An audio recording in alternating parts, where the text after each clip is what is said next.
Asalaamu calaykum waraxmatullaahi tacaala wabarakaatu daawadayaal waa Shubaal Media oo halkan idinka soo gudbinaya taariikh yar oo ku saabsan hoolka baarlamaanka iyo golaha guurtida iyo guud ahaanba aqalka looga aramiyo magaalada labaad ee dalka Jarmalka ugu weyn ahna magaalada ganacsiga ee Hamburg. haddaba hoolkan loogu magacayeero Rathaus waxaa fadhigiisu yahay waa fadhiga dowladda hoose iyo aqalka sareba. waxaa la dhisay dhismahani 1886 wuxuuna socday ilaa 1897 iyadoo halkaasi ay ka muuqato 40 sano ku dhowaad inuu socday. haddaba waxaanu idinla wadaagaynaa muhiimadda iyo taariikhda fog ee uu leeyahay dhismahani. dhismahan waxa uu haddaba ku yaalaa bartamaha magaalada Hamburg, waana dhismaha 16aad ee baarlamaanka dalka Jarmalka.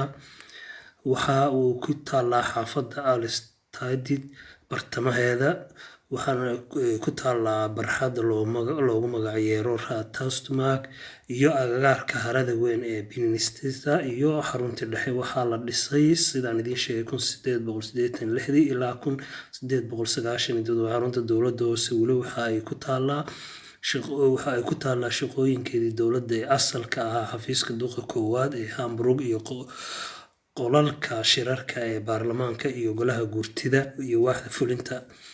kadib markii hoolkii hore ee magaalada lagu burburiyay dabkii weynaa ee 1842 waxay qaadatay ku dhawaad 4 sano in la dhiso mid cusub. dhismaha hadda la joogo waxaa qaabeeyay koox ka kooban 7 naqshadeeye uu hogaaminayo injineerkii xilligaasi loogu magacayeerayay Martin Heller. dhismuhu wuxuu bilaabmay 1886. xarunta dowladda hoose cusubna waxaa la furay 1897. qiimaheedu wuxuu ahaa 11 milyan oo calaamadooda dahab ah oo Jarmal ah.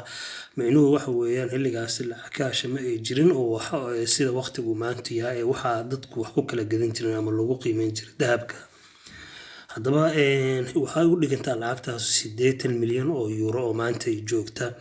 xafladii furitaanka rasmiga ee dhismahani duqi ugu horeeyay ee furay xilligaasi wuxuu ahaa Johannes Fesma. wuxuu helay furaha xarunta dowladda hoose.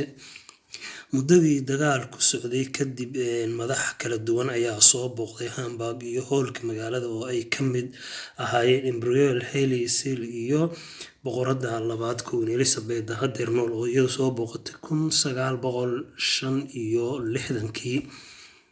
haddaba waxa uu leeyahay dhismahani mid xasuus qiiro leh oo aad iyo aad ugu xasuustaan xilliyadii kala duwanaa uu soo maray. haddaba dhismahan caanka ah sida idinka muuqata dhagaxiisa ayaa xataa waxaad aragtaan in aanay meynihii dhagaxda haddeer wax lagu dhisaa uu ka duwan yahay, isaga oo uu yahay dhismo aad iyo aad u qadiimiya. waxaanu haddaba idinku soo gudbin doonaa daawadayaal fideoga xiga taariikho kale oo aynu kaga hadlayno dhismahan iyo muhiimadiisa iyo waxyaabaha gudihiisa ku jira aanu idiin soo duubi doonaa haddaanu fursad u helno annagoo hordhac haddeer idinka sii dhignay. haddaba waa Shubaal Media tan iyo kulanti dambe oo xiiso leh. wasalaamu calaykum waraxmatullaahi wabarakaatu.